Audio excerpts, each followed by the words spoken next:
Welcome all of you again. आज का हमारा टॉपिक है सर्कल। सर्कल को हम लोग पढ़ेंगे। सर्कल क्या होता है यानी वृत्त किसे कहते हैं, ठीक है। परिभाषा से लेकर के इससे संबंधित जितने इसके पार्ट होते हैं और इससे संबंधित जो थियरम होते हैं, ठीक है, प्रमेय प्रमेय और इसके पार्ट सभी चीजों को हम लोग पढ़ेंगे, ठीक है। तो मान लीजिए ये सर्कल की बात करें, सर्कल होता क्या है। पहले तो ये देखिए, तो जो प्लेन है, पहले देखिए, 2 डायमेंशनल शेप होता है, यानी इसमें क्या होता है, लेंथ होता है और ब्रेथ होता है, मतलब लंबाई चौड़ाई के 2 डायमेंशन होता है। X axis Y axis 2 dimension होते हैं इसके। इस सर्कल होता है। और सर्कल होता कैसे, कैसे पहचाने सर्कल। और ये देखिए एक शेप होता है जिसको स्फेयर बोलते हैं, गोला। तो उसमें और इसमें दोनों में अंतर होता है। गोले को आप रख देंगे ना, तो गोला क्या होता है, गोले को अगर कहीं रख देंगे तो उसका पार्ट उठा रहता है। वहीं पे अगर एक चूड़ी की बात करें, रिंग की बात करें, उसको रखेंगे तो सीधे कहाँ चला जाएगा, ऐसे पट हो जाएगा, ठीक है। ऐसे क्या होगा, रखेंगे तो पट हो जाएगा। यहाँ देखिए ये जो हमारा बोर्ड है ये क्या है, प्लेन है, समतल है। इसी को समतल बोला जाता है। इसके कॉर्नर पे देखेंगे 2 लाइनें मिली हुई है, एक आपको वर्टिकली है और एक क्या है, हॉरिजॉन्टल है, यानी एक ऐसे और एक ऐसे है। तो अब ये हमारा सर्कल होता क्या है, इसको हम डिफाइन कैसे करते हैं। देखिए अगर इसका ये लाइन जो दिख रहा है ना, बाहरी लाइन, बाहर वाली लाइन जो दिख रही है, इसकी बात करें तो ये कई पॉइंट्स को मिला करके बना हुआ है। पहला चीज इसको समझते हैं कि इनफाइनाइट पॉइंट्स को मिला करके बना हुआ है। देखिए ये छोटे छोटे पॉइंट्स हैं, इन सभी पॉइंट्स को देखें अगर, तो इन्हीं पॉइंट्स को मिला करके क्या बनाया गया है, सर्कल बनाया गया है।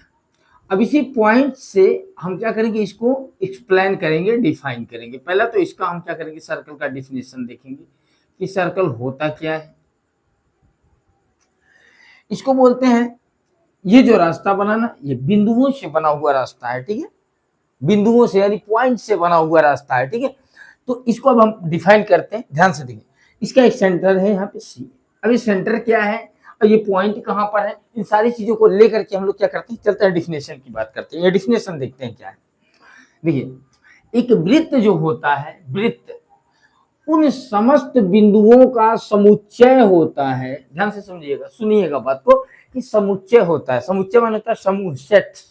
सेट समुच्चय, इसको मैथ में हम क्या बोलते हैं, समुच्चय बोलते हैं। मैथमेटिकली लैंग्वेज में समुच्चय बोला जाता है, इंग्लिश में सेट बोला जाता है, और हिंदी में अगर देखें इस तरह से हम बात करें तो समूह कहते हैं। तो इसको हम क्या करेंगे, ऐसे परिभाषित करते हैं। वृत्त उन बिंदुओं का समुच्चय होता है। देखिए वृत्त उन बिंदुओं का समुच्चय होता है, लेकिन वो बिंदु कहाँ होने चाहिए, समतल में होने चाहिए। कहाँ होने चाहिए, समतल में। तो फिर इसको जोड़ देते हैं, समतल में। तो कहेंगे हम, वृत्त किसी समतल में स्थित उन समस्त बिंदुओं का समुच्चय होता है जिन बिंदुओं की दूरी किसी एक बिंदु से, देखिए एक बिंदु से इन समस्त बिंदुओं की दूरी नियत होती है। नियत, नियत स्थिर या अचल। ये जो किसी भी पॉइंट का आप डिस्टेंस निकालेंगे यहां से, तो वो सेम होना चाहिए। और अगर उन सभी पॉइंट्स को आप मिला देंगे जो बाहर हैं, इन समस्त पॉइंट्स को मिलाने से जो बिंदु पथ बनता है, बिंदु पथ यानी रास्ता बनता है, उसी को हम क्या कहते हैं, वृत्त कहते हैं। अब इसे कहें कैसे, वृत्त उन बिंदुओं का बिंदु पथ, बिंदु पथ से परिभाषित करेंगे। वृत्त उन बिंदुओं का बिंदु पथ होता है जिन बिंदुओं की दूरी किसी एक नियत बिंदु से अचर होती है, अपरिवर्तित रहती है। ये रही बात परिभाषा की। अब बात करते हैं कि जिस, देखिए अब केंद्र की बात करें, सेंटर की बात करें, जिस बिंदु से बिंदु पथ पर स्थित समस्त बिंदुओं की दूरी नियत होती है, उस बिंदु को हम वृत्त का केंद्र कहते हैं। उसे वृत्त का क्या कहा जाता है, केंद्र कहा जाता है, ठीक है। तो ये हो गया हमारा वृत्त का केंद्र। इसको हम लिखते हैं किससे, ओ से लिखेंगे। किससे लिखेंगे, ओ से, ओ से इंडिकेट करेंगे। ये हो गया हमारा वृत्त का परिभाषा। वृत्त उन बिंदुओं का बिंदु पथ होता है जिनकी दूरी क्या होती है, किसी एक स्थिर बिंदु से नियत होती है, उसे हम क्या कहते हैं, वृत्त कहते हैं। और वो बिंदु कहाँ होने चाहिए, प्लेन में होने चाहिए, समतल में होने चाहिए। अगर समतल नहीं कहेंगे, अगर समतल नहीं कहेंगे तो वो गोला हो जाएगा, क्योंकि गोले के केंद्र से भी उसका जो शेप बना रहता है उसका हर एक पॉइंट जो होता है आउटर सरफेस पर जितना पॉइंट होता है सबका डिस्टेंस सेम होता है, तो गोला हो जाएगा वो, स्फेयर जिसको बोलते हैं इंग्लिश में। और यहाँ पे बात कर रहे हैं हम सर्कल की, तो सर्कल हमारा प्लेन में होता है। ये रहा हमारा वृत्त का परिसर। अब इससे संबंधित जो इसके पार्ट है उसको हम लोग देखते हैं। तो देखिए इसके पार्ट को देखें। देखिए आप लोग क्या करते हैं, वीडियो को स्किप करके देखते हैं, ये सबसे बड़ी समस्या है, वीडियो को स्किप ना किया करें, ठीक है। वीडियो को अगर मान लीजिए ठीक है जानकारी कोई बात नहीं, थोड़ा सा आगे बढ़ जाते हैं, लेकिन जो नहीं समझते हैं उनको तो बिल्कुल नहीं स्किप करना चाहिए, उनको तो तुम लास्ट में देखना चाहिए। देखिए सारी बातें क्या होती हैं लिखी नहीं जा सकती हैं, ज्यादातर ऐसे ही क्लासेस अब अटेंड करते होंगे तभी तो प्रॉब्लम होता है। आप बात को सुनना चाहिए, जब कोई कुछ बताता तो उसको सुनने, क्योंकि क्या कर रहे हैं, अगर आप वीडियो देख रहे हैं तो इसको आप सुनने के लिए देख रहे हैं तो सुनने का प्रयास करें। तो चलते हैं आते हैं इसके पार्ट की बात करते हैं, सर्कल। फिर बनाते हैं एक छोटा सा वृत्त। चलिए एक सर्कल और हमने बनाया, ये बन गया। अब इसका सेंटर यहाँ है। अब पहला इसका जो पार्ट है, देखिए ये जो बाहरी रास्ता बना हुआ है, ये देख रहे हैं ना, जो बिंदुपथ होता है, वृत्त के बिंदुपथ को ही परिधि कहा जाता है। क्या कहा जाता है, परिधि कहा जाता है। इसको क्या बोलते हैं, परिधि बोलते हैं, समझिएगा। ये हमारा क्या है, परिधि। वृत्त के बिंदुपथ को हम क्या कहते हैं, परिधि कहते हैं, ठीक है। अब परिधि के किसी भी भाग को हम चाप कहते हैं, चाप जिसको इंग्लिश में आर्क बोला जाता है। तो अगर इस परिधि को आप यहां से कट कर दें, जैसे हमने क्या किया, इसको मिटा दिया यहां से, देखिए मिट गया, इसको हमने मिटाया, तो ये जो बचा ना ये चाप हो गया वृत्त का। अब ये अगर छोटा है और जो हमने मिटाया था इतना बड़ा था और ये बड़ा है, तो छोटे वाले को लघु चाप बोलेंगे, लघु चाप। अब बड़े वाले को दीर्घ चाप बोलेंगे, दीर्घ। आप पढ़े होंगे। देखिए हमारा जो लैंग्वेज है ना हिंदी मीडियम का लैंग्वेज जो है वो कहने के लिए हिंदी है, लेकिन उसके जो शब्द हैं वो सब संस्कृत के शब्द हैं। सभी शब्द क्या है, संस्कृत के हैं। वो कहते हैं हम लोग की हिंदी मीडियम में हम लोग पढ़ रहे हैं। तो ये लघु चाप और ये दीर्घ चाप, ठीक है। अब बात करते हैं त्रिज्या की, बात कर लेते हैं त्रिज्या। देखिए त्रिज्या, तो वृत्त के केंद्र से परिधि तक की जो दूरी होती है वो क्या कहलाती है, त्रिज्या कहलाती है। वो क्या कहलाती है, त्रिज्या कहलाती है। ये हो गया त्रिज्या। वृत्त के केंद्र से परिधि तक की दूरी को हम क्या कहते हैं, त्रिज्या कहते हैं, जिसको हम आर से लिखते हैं। ये त्रिज्या हो गया, यहां से यहां तक का डिस्टेंस। त्रिज्या क्या है, डिस्टेंस है। और फिर व्यास की बात करें, देखिए व्यास की बात करें तो वृत्त के केंद्र, ध्यान से देखिए, व्यास जो होता है, अब व्यास को समझने के लिए थोड़ा सा और पीछे आ जाते हैं। चलिए एक और हम सर्कल बना लेते हैं, ठीक है, एक सर्कल बना लेते हैं। तो अब फिर एक सर्कल बनाए। अब ये परिधि जो हमारा था सरकमफ्रेंस, इस पे कई पॉइंट है, देखिए इनफाइनाइट पॉइंट थे। वृत्त के परिधि पर स्थित किन्हीं दो बिंदुओं को मिलाने वाला रेखाखंड, रेखा नहीं बोलेंगे, रेखाखंड बोलेंगे। क्या बोलेंगे, रेखाखंड। वृत्त के परिधि पर किन्हीं दो बिंदुओं को मिलाने वाला जो हमारा रेखाखंड होगा, कोई भी दो पॉइंट आप मिला दीजिए, कहीं से भी दो पॉइंट मिलाइए, ये वृत्त की जीवाएं कहलाती हैं। क्या कहलाती हैं, वृत्त की जीवाएं, जिनको आप इंग्लिश में कार्ड बोलते हैं। क्या बोलते हैं, कार्ड बोलते हैं, ठीक है। वृत्त का, किसी वृत्त की जीवा कहलाती है कौन, वृत्त के परिधि पर स्थित किन्हीं दो बिंदुओं को अगर मिला दिया जाए तो उसी को हम क्या कहते हैं, जीवा कहते हैं, ठीक है। तो ये हो गया जीवा का, ये सब जीवाएं, ये सब जीवाएं खींची गई, कहीं से भी आप मिला दीजिए, ये हो गया क्या, ये सभी वृत्त की जीवाएं होगी। अब बात करते हैं वृत्त के व्यास की। वृत्त के केंद्र से होकर जाने वाली जो जीवा होती है उसी को क्या कहते हैं, वृत्त का व्यास कहते हैं, ठीक है। वृत्त के केंद्र से जो जीवा, अब देखिए वृत्त के, अभी क्या बताया गया, यही तो बताया गया कि वृत्त के परिधि पर स्थित किन्हीं दो बिंदु को आप मिला दीजिए, तो सभी बिंदुओं को मिला रहे थे। अब मान लीजिए वृत्त का केंद्र ये था, अब कोई यहां से, ये वृत्त के परिधि पर स्थित एक बिंदु था, इस बिंदु को ला करके हम केंद्र से लेकर के आए, यहाँ मिला दी। अब यहाँ देखिए, यहाँ मिला सीधे। तो ये केंद्र से होकर जाने वाली जो जीवा है, यही वृत्त की व्यास कहलाती है। वृत्त का क्या कहलाता है? व्यास कहलाता है, ठीक है। तो ये वृत्त का व्यास हो गया। अब एक व्यास में एक चीज हमको मिला, देखिए ये केंद्र है ना, तो अभी क्या बताया गया कि केंद्र से लेकर के परिधि तक की जो दूरी होती है वो क्या कहलाएगी? त्रिज्या कहलाएगी, ठीक है। तो इसको हम लोग क्लियर एक बार ऐसे लिख लेते हैं। चलिए एक एक सर्कल में लिख लेते हैं, ध्यान से देखिए, एक एक सर्कल में लिख ले। हो सकता हो देखने में या फिर समझने में प्रॉब्लम हो रहा, तो हम लोग एक सर्कल में देखते हैं। एक बना दिया हमने इस तरह से, एक हो गया आपका, और दूसरा बना दिया, फिर तीसरा बना दिया। ध्यान से देखिएगा, सबका सेंटर हमें पता है। अगर केंद्र से लेके यहां तक की दूरी बात करेंगे, ये त्रिज्या हो गई। अब केंद्र से यहां तक की दूरी बात करें, ये त्रिज्या है। और अगर यही त्रिज्या, इसको देखिए ध्यान से, ऐसे जा रहा है सीधे, ऐसे आगे बढ़ा यहाँ तक, तो इसमें देखिए दो त्रिज्याएं हो रही हैं। ये सेंटर है हमारा, और सेंटर से नीचे इधर तक, सेंटर से ऊपर उधर, ये भी आर, ये भी आर। और ये केंद्र से होकर के परिधि पर स्थित दो बिंदुओं को मिलाया गया है, इसलिए ये क्या हो गया? वृत्त का व्यास तो कहलाएगा ही कहलाएगा। व्यास तो है ही, ये व्यास है, लेकिन केंद्र से होकर के जा रहा है, इसलिए व्यास के साथ साथ ही क्या है? जीवा भी है।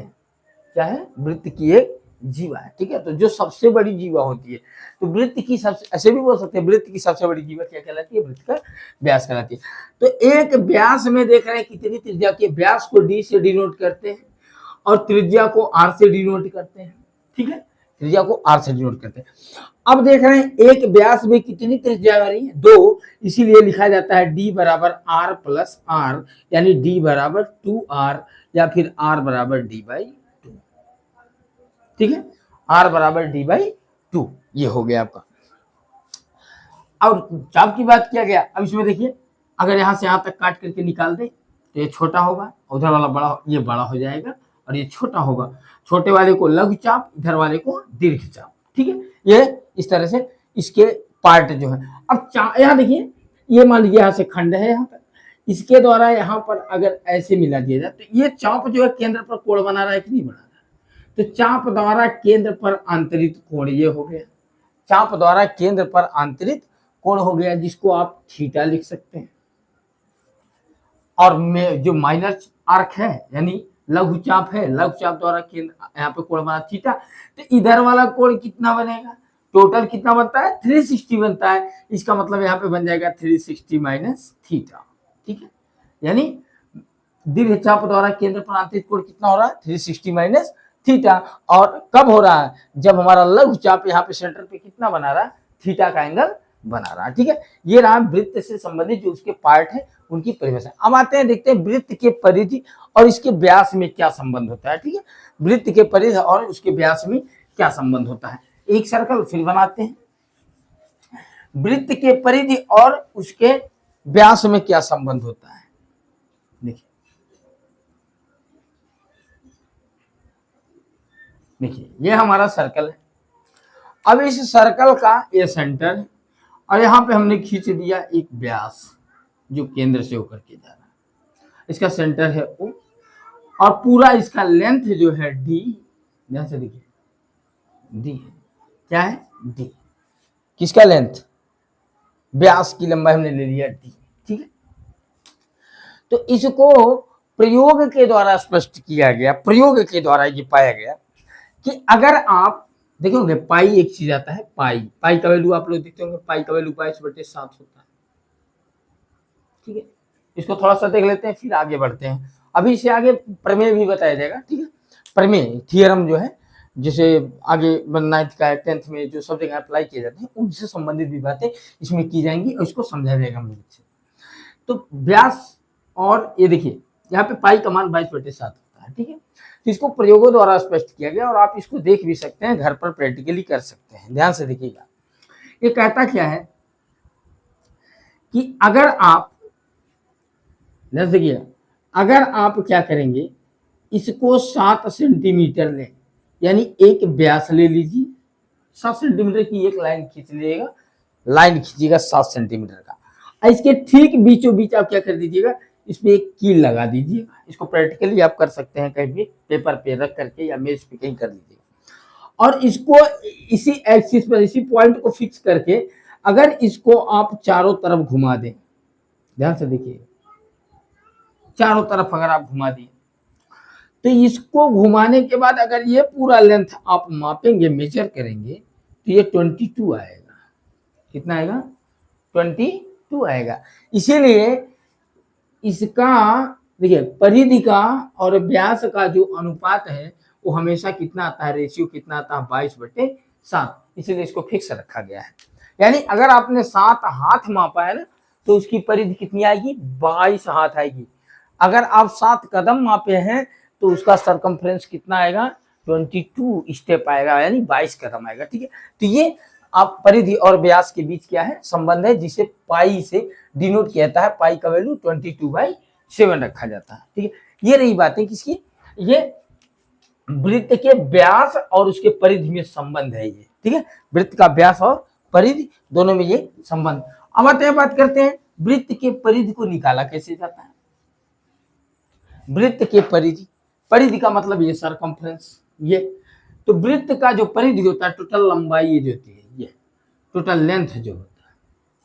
ठीक है, वृत्त का जो परिधि होता है, वृत्त का परिधि, परिधि जिसको सरकमफ्रेंस बोलते हैं, ये परिधि, ये परिधि बराबर होता है 2πr। इससे रिलेटेड जो क्वेश्चन आता है, अभी देखिएगा, इससे रिलेटेड एक क्वेश्चन ऐसा आता है कि थोड़ा सा अभी कह देता है हाफ सर्कल कर दें, तो इसको क्या करते हैं लोग? हाफ कर देते हैं। लेकिन हाफ नहीं करना, सब जगह हाफ नहीं करना है, कहीं कहीं प्रॉब्लम हो जाएगी।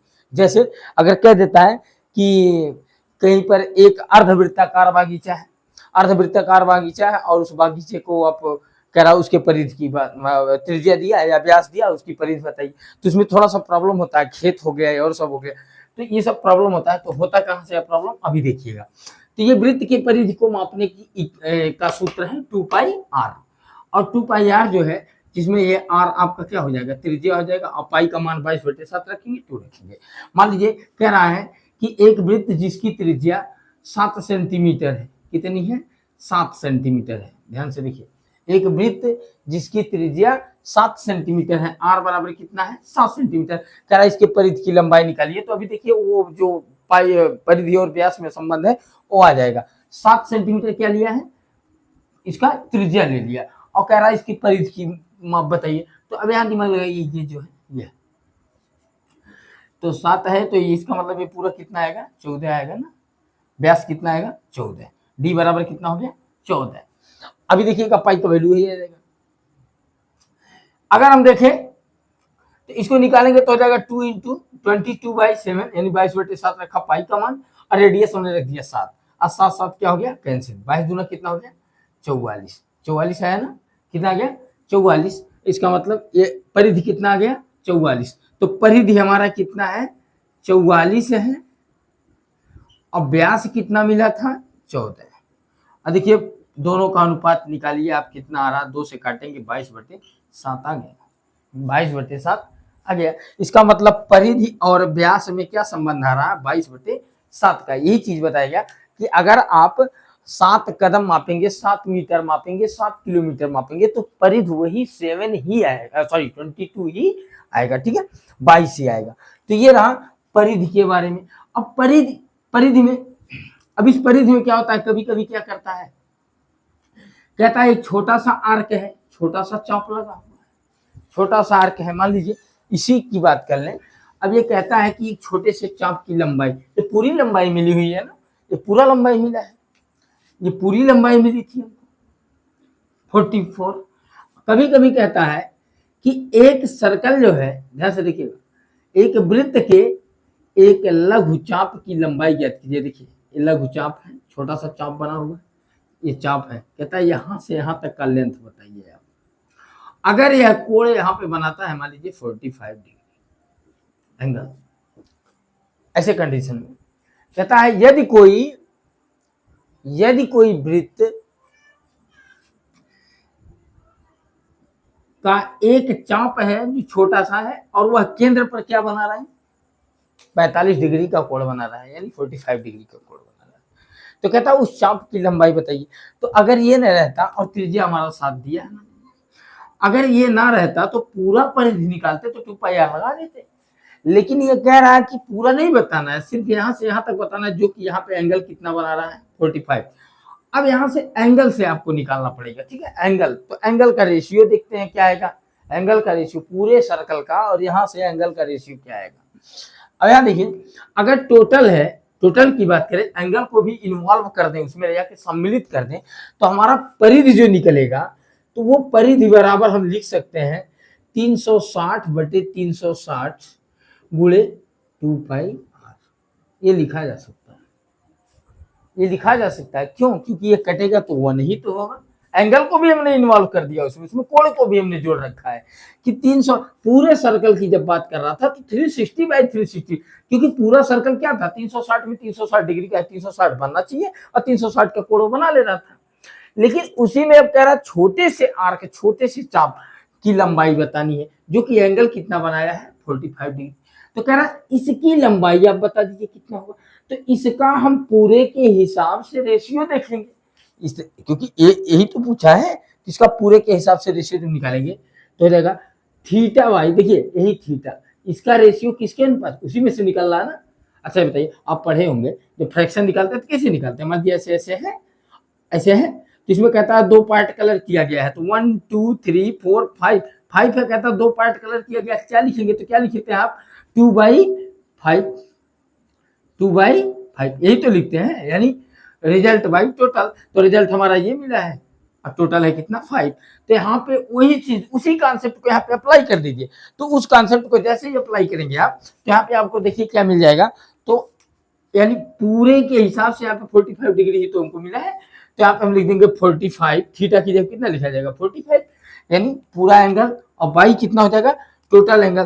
तो टोटल एंगल हमारा कितना है 360 हो गया, इंटू 2 इंटू पाई का वैल्यू कितना है 22/7, रेडियस रखा था 7, और 7 क्या हो गया कैंसिल। इसको डिवाइड करें अगर आप तो कितना मिलेगा, 9 से डिवाइड हो जाएगा, 9 5 जा हो गया और 9 4 जा हो गया, यानी 40 हो गया, ठीक है।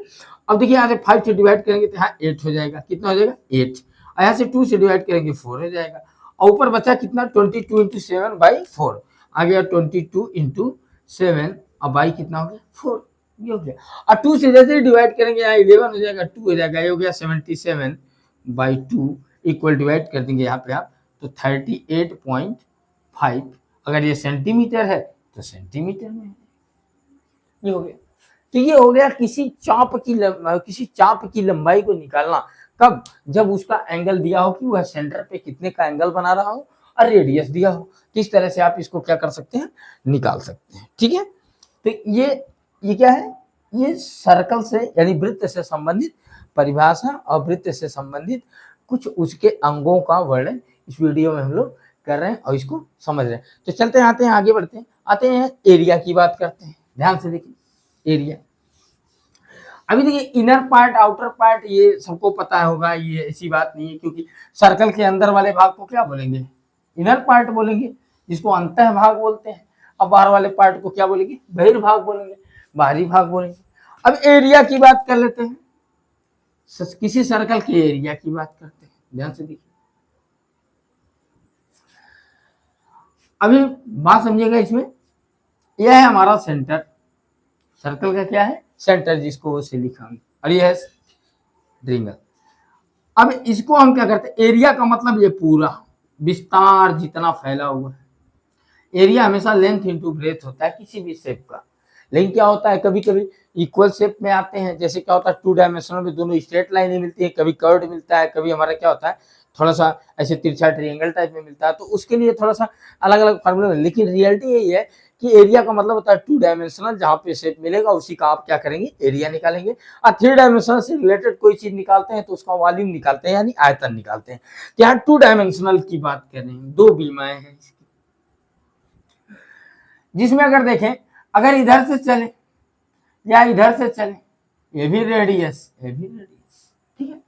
तो एरिया ऑफ ट्रायंगल जो होता है, यानी किसी area of circle, area of circle किसी वृत्त का क्षेत्रफल, अगर किसी वृत्त का क्षेत्रफल निकालना हो तो वृत्त के क्षेत्रफल का जो सूत्र होता है वो होता है आपका पाई r स्क्वायर, ये वृत्त के क्षेत्रफल का सूत्र है, ठीक है। अब जैसे परिधि वाले में प्रॉब्लम हो रही थी कि पूरी परिधि 2 पाई आर होती थी, और अभी एक चीज मैंने बताना भूल गया कि जो मैंने बागीचे का नाम लिया था, ठीक है, तो अभी थोड़ी देर बाद मैं बताता हूँ, अब पहले इस टॉपिक को समझ लेते हैं।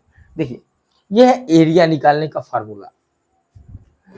तो एरिया निकालेंगे किसी ट्रायंगल का, ये बन गया आपका फार्मूला पाई आर स्क्वायर, जिसमें रेडियस है।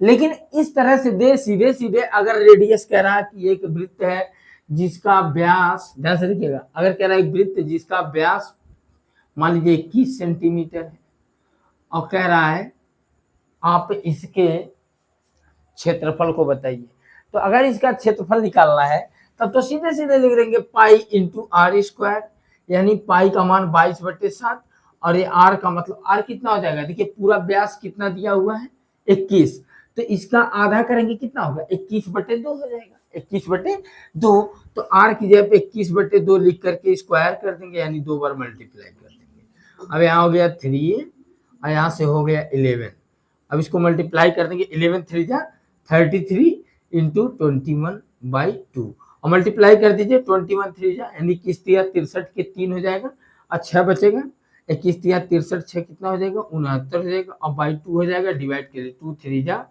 और 4 जा और 1 बचा 8 6 जा हो गया 5 जा हो गया, इतना सेंटीमीटर स्क्वायर हो गया इसका एरिया, इसका एरिया आ गया।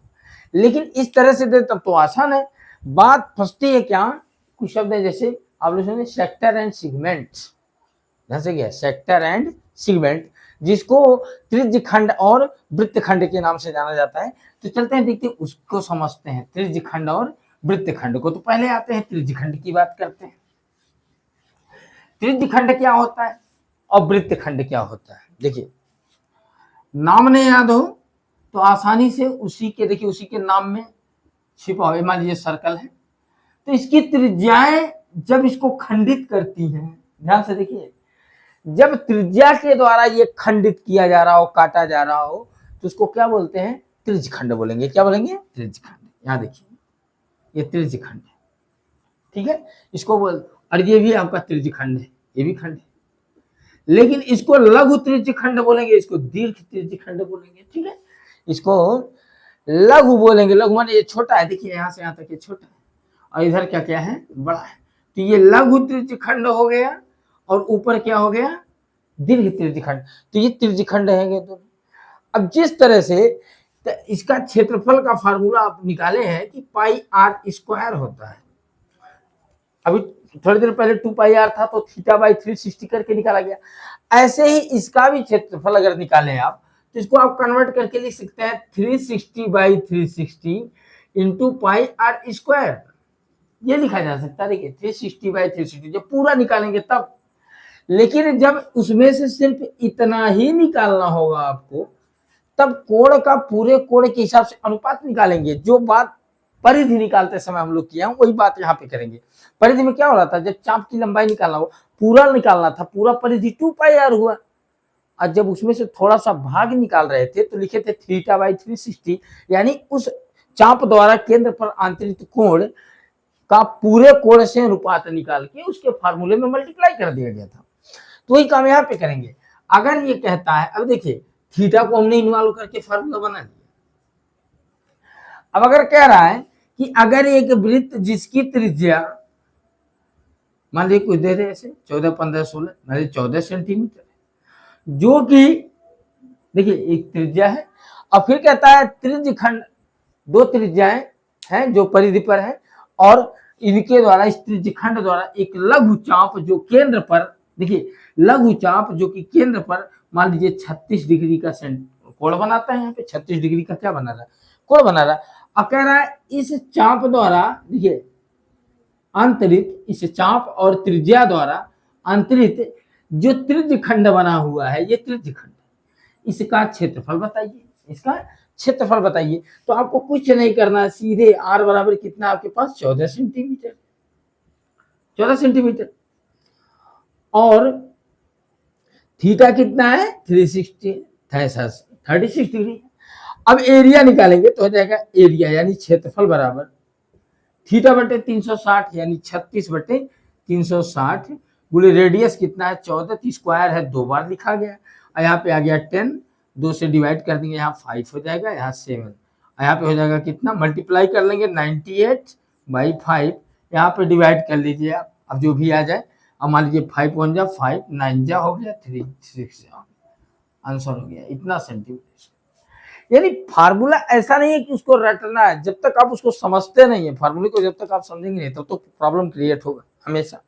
देखिए किसी चीज को अगर समझना है मैथ में, तो मैथ इतना टफ चीज नहीं है कि आप नहीं समझ पाए। मैथ बहुत सिंपल है, क्योंकि ये लाइफ में शुरू सुबह में ही शुरू हो जाता है। मैथ सुबह ही शुरू होता है, एकदम शाम तक चलता है। घड़ी का देखना क्या है, मैथमेटिक्स है। गाड़ी की स्पीड क्या है, मैथमेटिक्स है। तो मैथमेटिक्स इतना टफ चीज नहीं है कि जिसको आप समझ ना सके, बहुत आसान है। लेकिन अंतर किस चीज का है कि हम डायरेक्ट फार्मूला देखते हैं और सवाल लगा देते हैं। पहले ये देखिए वो बना कैसे, कहाँ कहाँ से उसको निकाला गया, ठीक है। तो ये रहा आपका सर्कल से रिलेटेड सरकमफ्रेंस और एरिया की बात किया गया, ठीक है। जो हमने थोड़ी देर पहले कहा कि बागीचे की बात मैंने किया, उस बागीचे वाले बात को हम लोग देखते हैं उसमें क्या है। मेरे कहने का मतलब ये है कि अगर मान लीजिए ये क्वेश्चन देखिए, ये जो क्वेश्चन है ये पहली बार टेट जब हुआ, पहली बार जो टेट एग्जाम हुआ था उसमें ये क्वेश्चन पूछा गया था और उसमें मैक्सिमम लोग गलत करके आए थे। मैक्सिमम लोग गलत करके आए थे। और क्यों गलत किए थे जरा देखिएगा, क्योंकि फार्मूला सबको पता है कि जो परिधि होता है, परिधि का एक सूत्र होता है 2πr, परिधि बराबर 2πr, पूरी परिधि का सूत्र है 2πr। तो जब किसी ने कहा कि आधा परिधि क्या होगा, तो आधा परिधि देखिएगा, हाफ परिधि, आधा परिधि की अगर बात करें तो जाहिर सी बात है 2πr/2 कर देंगे, यानी 2 कैंसिल हो जाएगा, हो जाएगा πr। यानी आधा परिधि जब पूछे, जैसे मान लीजिए एक सर्कल है तो ये इसका पूरा परिधि है, कह रहा नहीं पूरा नहीं बताना है, आधा बताना है। तो आधा जब बताने की बात करेंगे तो आधा का मतलब है ये इतना बताना है। तो जाहिर सी बात है हर कोई कहेगा कि यही। लेकिन वो क्वेश्चन में कंफ्यूजन क्या किया उसने, ये कहा देखिएगा, उसने ये कहा कि एक अर्धवृत्ताकार बागीचा है, एक अर्धवृत्ताकार बागीचा है, ये सब पेड़ लगे हुए हैं। उसने कहा ये सब पेड़ लगे हुए हैं, अर्धकार बागीचा। और उसके बगल में एक आयताकार खेत है। अब बताइए आयताकार खेत होगा इसके बगल में, तो खेत ऐसा थोड़ी होगा बीच में छोड़ा होगा, ये खेत हो गया। ध्यान से देखिएगा, ये अर्धवृत्ताकार का है बागीचा और उसके बगल में क्या है, खेत है। फिर उसने कहा कि इस बागीचे की परिधि बताइए, बागीचे वाले हिस्से की परिधि बता दीजिए। आप उसको तो बागीचे वाले हिस्से की परिधि बताना था। तो जब ये अर्धवृत्ताकार है, तो जब अर्धवृत्ताकार है तो क्या यहाँ पे मेड़ नहीं होगा, ये मेड़ है, मेड़ मिट्टी से बांधा हुआ जो बांध है उसका। तो ये जब अर्धवृत्त है तो इसका मतलब ये सेंटर ही होगा, व्यास से काटेंगे तभी तो आधा होगा, व्यास से काटा हुआ, तो ये आधा हो गया। जब ये आधा हो गया तो अब बताइए जो परिधि बन रही है इसकी, ये तो बना ही बना, जो यहाँ पे लिखा गया πr, यानी ये जो भाग है इतना तो πr हो गया, लेकिन ये भी तो उसके लेंथ में शामिल है और ये व्यास है, यानी +d होना चाहिए, यानी इसका आंसर πr+d होगा। जबकि सब लोगों ने क्या किया, मैक्सिमम लोगों ने πr इस तरह से उसमें टिक करके चले और वो गलत हो गया, ठीक है।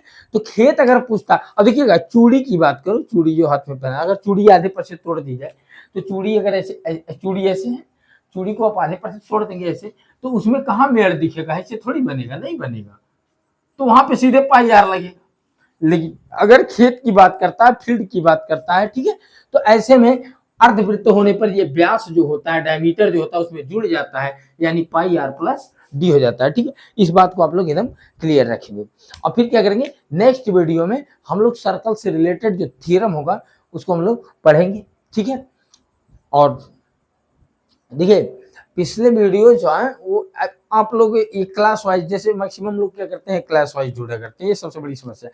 क्लास वाइज नहीं, देखिए टॉपिक किसी क्लास का नहीं होता है, बस क्या होता है कि अभी क्या होता है ऊपर ऊपर पढ़ रहे हैं, फिर जैसे जैसे क्लास हमारा बढ़ता जाता है तो हम उसकी गहराइयों में धीरे धीरे उतरने लगते हैं, यानी अंदर जाने बहुत डीप में हमको पढ़ने की जरूरत पड़ती है। तो इसलिए आप क्या करें, वीडियो को पीछे से देखते हैं, ये नहीं देखें कि वो किस क्लास का है, क्लास की बात नहीं है, टॉपिक हर जगह मिलेगा आपको। सर्कल है, बिना सर्कल के आप एरिया नहीं निकाल सकते हैं, एरिया नहीं निकाल सकते।